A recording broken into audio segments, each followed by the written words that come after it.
Hello बच्चों, आज हम करने वाले हैं वेक्टर के PYQ। तो सबसे पहला क्वेश्चन है इसमें, जिसमें हमें दो स्टेटमेंट दे रखा है। बोला है पहले स्टेटमेंट में कि A क्रॉस B का मैग्नीट्यूड जो है वो एरिया ऑफ ट्रायंगल को बताता है, जिसमें A और B दोनों साइड है ट्रायंगल का। तो ये स्टेटमेंट गलत है, क्योंकि एरिया ऑफ ट्रायंगल होता है half of A cross B का मैग्नीट्यूड। आपको याद रखना है कि अगर ये एक ट्रायंगल है, इसका दो साइड दे रखा है, ये A है और ये B है, तो इसका जो एरिया होगा वो half of A cross B। अगर ये पूरा पैरेललोग्राम बन जाए तो उसका एरिया होगा A क्रॉस B का मैग्नीट्यूड। पैरेललोग्राम का एरिया होता है A क्रॉस B का मैग्नीट्यूड और ट्रायंगल का एरिया होता है इसका हाफ। तो ये पहला स्टेटमेंट क्या है, गलत। दूसरा स्टेटमेंट बोला है कि अगर A क्रॉस B अगर 0 है और A भी 0 नहीं है, B भी 0 नहीं है, तो A जो होगा वो लैम्डा टाइम B होगा। तो देखते हैं इस स्टेटमेंट में, ये स्टेटमेंट बिल्कुल सही है कि अगर A क्रॉस B 0 है तो A vector cross B vector किसके इक्वल होता है, AB साइन थीटा। अगर मैग्नीट्यूड की बात करें तो अगर A भी 0 नहीं, और ये 0 के इक्वल दे रखा है, ये 0 के इक्वल दे रखा है, तो ये 0 कब होगा, या तो A 0 या तो B 0 या तो साइन थीटा 0। तो उन्होंने साफ साफ बोल दिया ना तो A 0 है ना तो B 0 है, तो किसको 0 होना पड़ेगा, साइन थीटा को 0 होना पड़ेगा। और साइन थीटा 0 कब होता है, जब थीटा क्या हो, 0।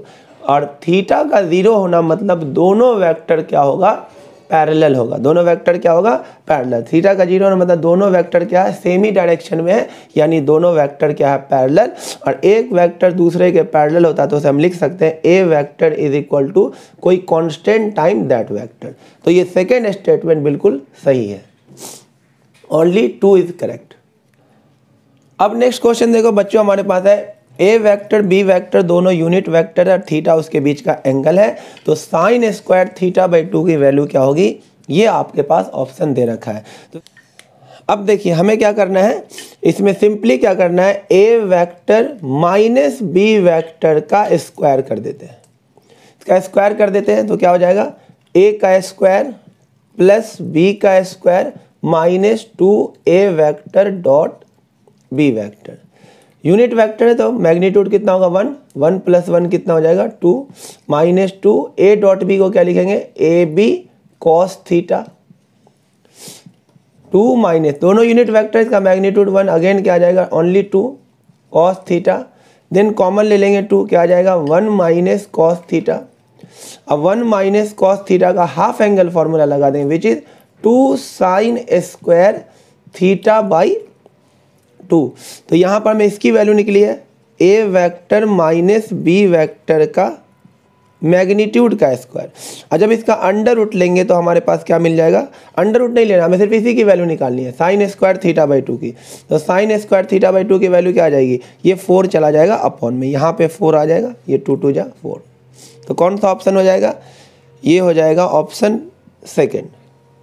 देखिए नेक्स्ट क्वेश्चन हमारे पास दे रखा है कि अगर दो वेक्टर के सम का मैग्नीट्यूड और इक्वल हो दो वेक्टर के डिफरेंस का मैग्नीट्यूड, तो इसमें से कौन सा ऑप्शन सही होगा।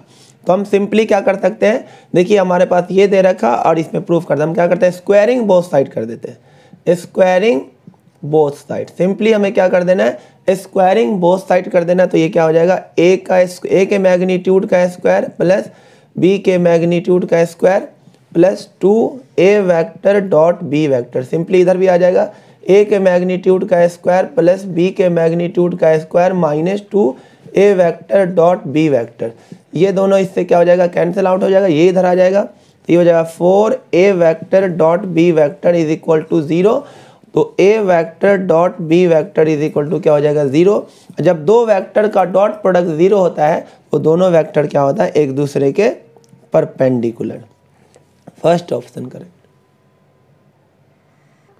नेक्स्ट क्वेश्चन है बच्चों, हमें इसमें बोला गया है what is projection of A vector on B vector. ये बिल्कुल आसान सा क्वेश्चन है। प्रोजेक्शन का फॉर्मूला होता है projection of A vector on B vector. बड़ा सिंपल सा फॉर्मूला है, A vector dot B vector upon में B वेक्टर का मैग्नीट्यूड। सिंपल, डॉट प्रोडक्ट कर लेते हैं, तो 1 इंटू में 4 माइनस 2 इंटू में माइनस 4 यानी कि 8, 1 इंटू में 7 यानी कि 7 और अपॉन में अंडर रूट ऑफ B का मैग्नीट्यूड। तो B का मैग्नीट्यूड कितना हो जाएगा, 4 का स्क्वायर 16 +16, अब प्लस में 7 7 जा 49, तो यहाँ से आंसर आ जाएगा हमारा 19 अपॉन में √32 और ये हो जाएगा 49, 32 + 49 81, तो 81 का अंडर रूट कितना हो जाएगा 9, तो आंसर क्या आ गया 19 अपॉन में 9, जो कि ऑप्शन 2 है। नेक्स्ट क्वेश्चन में दिया गया है ए वेक्टर बी वेक्टर दे रखा है और हमें इसकी वैल्यू निकालनी है। बहुत ही आसान, देखिए अब हमें सबसे पहले निकालना है बी माइनस ए, तो बी में से ए को माइनस करते हैं, 2i माइनस आई कैप, इसमें से इसको माइनस कीजिए, +3j कैप, इसमें से इसको माइनस कीजिए, -8k कैप, ये निकल गया बी माइनस ए, और उसका डॉट करना है 3a + b से, यानी इसको 3 से मल्टीप्लाई करके इसमें जोड़ना था, 3 से मल्टीप्लाई कीजिए 3i अब +2 5i कैप, 3 से मल्टीप्लाई कीजिए -6 और प्लस का j, तो कितना हो जाएगा -5j कैप, इसको 3 से मल्टीप्लाई कीजिए 15 और फिर इसको -3 जोड़िए, तो ये हो जाएगा +12k कैप। अब इसका डॉट कर दीजिए, 1 को 5 से मल्टीप्लाई 5, 3 को -5 से -15, -8 को इससे मल्टीप्लाई करेंगे तो कितना आ जाएगा -96, तो इस तरह से आंसर क्या आ जाएगा -10 -96 which is -106, second option. Next question देखिए, इसमें हमसे बोला गया है ए और बी का पोजीशन वेक्टर दे रखा है और हमें ए बी का लेंथ निकालना है। तो पहले हम क्या करते हैं, ए बी वेक्टर निकाल लेते हैं। बहुत ही सिंपल है ए बी वेक्टर निकालना। ए बी वेक्टर निकालने के लिए सिंपली हमें क्या करना है, बी के पोजीशन में से ए का पोजीशन क्या करते रहना है, माइनस कर देना है। तो बी के पोजीशन में से ए का पोजीशन माइनस कर देते हैं, तो 2i में से -3i माइनस करेंगे तो -i कैप, इसमें से इसको माइनस करेंगे तो ये हो जाएगा प्लस का 6j कैप, इसमें से इसको माइनस करेंगे तो ये आ जाएगा माइनस का 4k कैप। और देन इसका लेंथ निकालना, यानी हमें इसका क्या निकालना है, मैग्नीट्यूड। और किसी वेक्टर का मैग्नीट्यूड कैसे निकालते हैं, अंडर रूट -1 का स्क्वायर, 6 का स्क्वायर, -4 का स्क्वायर, यानी कि 16, ये कितना हो जाएगा √43, ऑप्शन 2। देखिए बच्चों, अब हमारे पास नेक्स्ट क्वेश्चन है जिसमें एक राइट एंगल ट्रायंगल दे रखा है, राइट एंगल एट बी, और हमें इसकी वैल्यू बतानी, ऑप्शन में हमारे पास ये दे रखा है। सिंपल है ना। तो दो वेक्टर का हमें डॉट प्रोडक्ट करना है। तो आप ध्यान से देखिए, इसका हमने ये तो पी दे ही रखा है, तो इसका हम कुछ नाम रख देते हैं। इसका नाम रख देते हैं ए, इसका नाम रख देते हैं बी, तो हम आसानी से इसको निकाल सकते हैं। ए बी डॉट ए सी बताना है, यानी कि दो वेक्टर का डॉट प्रोडक्ट क्या होता है, A vector dot B vector किसके इक्वल होता है, ए बी कॉस थीटा, ये होता है ए का मैग्नीट्यूड बी का मैग्नीट्यूड कॉस थीटा। तो ए बी डॉट ए सी क्या हो जाएगा, ए बी का मैग्नीट्यूड, और ए बी का मैग्नीट्यूड क्या है ए सी का मैग्नीट्यूड, ए सी का मैग्नीट्यूड क्या है पी, इनटू में दोनों के बीच का एंगल, तो ए बी और ए सी के बीच में एंगल क्या है थीटा, तो ये हो जाएगा cos theta, plus B C dot B A, तो B C dot B A, इसमें तो कुछ करना ही नहीं है, बी सी और बी ए ये एक दूसरे के परपेंडिकुलर है। तो दो वेक्टर जब परपेंडिकुलर होता है तो उसका डॉट प्रोडक्ट क्या हो जाएगा, जीरो, खत्म। अब ये आ जाएगा सी ए डॉट सी बी, तो सी ए का मैग्नीट्यूड क्या हो जाएगा पी, सी बी का मैग्नीट्यूड यानी वो क्या हो जाएगा बी, इनटू में कॉस इन दोनों के बीच का एंगल सी ए और सी बी के बीच का एंगल होगा ये 90 है, ये थीटा है, तो ये कितना हो जाएगा 90 माइनस थीटा, तो यहाँ पे क्या आ जाएगा 90 माइनस थीटा, तो हमारे पास आ जाएगा ए पी कॉस थीटा, तो हमारे पास आ जाएगा A P cos theta plus में P B cos 90 minus theta क्या हो जाएगा साइन थीटा, और a इंटू में p, कॉस थीटा क्या होता है बेस अपॉन में हाइपोटेनियस, तो कॉस थीटा क्या हो जाएगा बेस अपॉन में हाइपोटेनियस, ये आ जाएगा, और p b, और साइन थीटा क्या होता है परपेंडिकुलर अपॉन हाइपोटेनियस, तो ये क्या हो जाएगा b अपॉन में हाइपोटेनियस, तो ये p से p कट जाएगा, ये p से p कट जाएगा, क्या आ जाएगा a स्क्वायर प्लस में b स्क्वायर।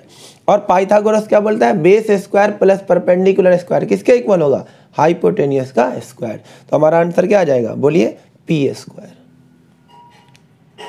अब हमारे पास नेक्स्ट क्वेश्चन है the sine of angle between A vector.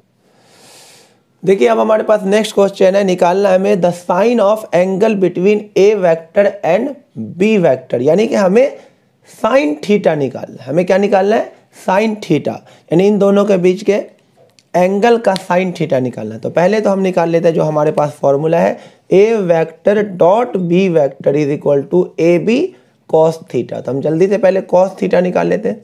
तो cos theta is equal to क्या हो जाएगा, ए डॉट बी, डॉट करेंगे तो कितना आ जाएगा 8 माइनस 18 अब प्लस में 3, और अपॉन में ए का मैग्नीट्यूड बी का मैग्नीट्यूड। तो ए का मैग्नीट्यूड हो जाएगा कितना 4 प्लस 36 प्लस में 9, और बी का मैग्नीट्यूड कितना हो जाएगा 16 प्लस में 9 प्लस 1। तो कॉस थीटा किसके इक्वल आ जाएगा, कॉस थीटा हमारे पास आ जाएगा माइनस का 8 यानी कि माइनस का 7 अपॉन में मैग्नीट्यूड, ये कितना हो जाएगा 49, 49 का अंडर रूट कितना आ जाएगा 7, ये कितना हो जाएगा, ये हो जाएगा 26, तो ये हो जाएगा अंडर रूट 26, ये कट जाएगा। तो कॉस थीटा हमारे पास आ जाएगा -1 अपॉन अंडर रूट 26, लेकिन हमें निकालना है साइन थीटा। तो साइन थीटा किसके इक्वल होता है, under root of 1 minus cos square theta. तो साइन थीटा आ जाएगा हमारा 1 माइनस इसका स्क्वायर करेंगे तो कितना आ जाएगा, ये 1 का -1 का स्क्वायर ये, और इसका स्क्वायर करेंगे तो कितना आ जाएगा 26। तो इसको सिंप्लीफाई करेंगे तो कितना आ जाएगा, ये अंडर रूट ऑफ 25/26। तो 25 का अंडर रूट 5 और रूट में 26 रह ही जाएगा। तो ऑप्शन कौन सा है, सेकेंड ऑप्शन 5 अपॉन में अंडर रूट 26। अब देखिए नेक्स्ट क्वेश्चन हमारे पास दे रखा है, दो वेक्टर दे रखा है, बोला दोनों एक दूसरे के परपेंडिकुलर है, तो लैम्डा की वैल्यू निकालिए। बहुत ही आसान, अगर दो वेक्टर एक दूसरे के परपेंडिकुलर हो तो उनका डॉट प्रोडक्ट क्या हो जाएगा 0। तो ये ए वेक्टर है, मान लेते हैं ये बी वेक्टर है, और ये दोनों एक दूसरे के क्या है परपेंडिकुलर है, तो इसका डॉट प्रोडक्ट क्या हो जाएगा 0। ए वेक्टर डॉट बी वेक्टर को सिंपली क्या कर देना 0, तो डॉट कर दिए, माइनस का 6 प्लस का 4 लैम्डा माइनस का 10 इज इक्वल टू 0। तो 4 लैम्डा इज इक्वल टू 16, तो लैम्डा इज इक्वल टू कितना आ जाएगा 4, फोर्थ ऑप्शन।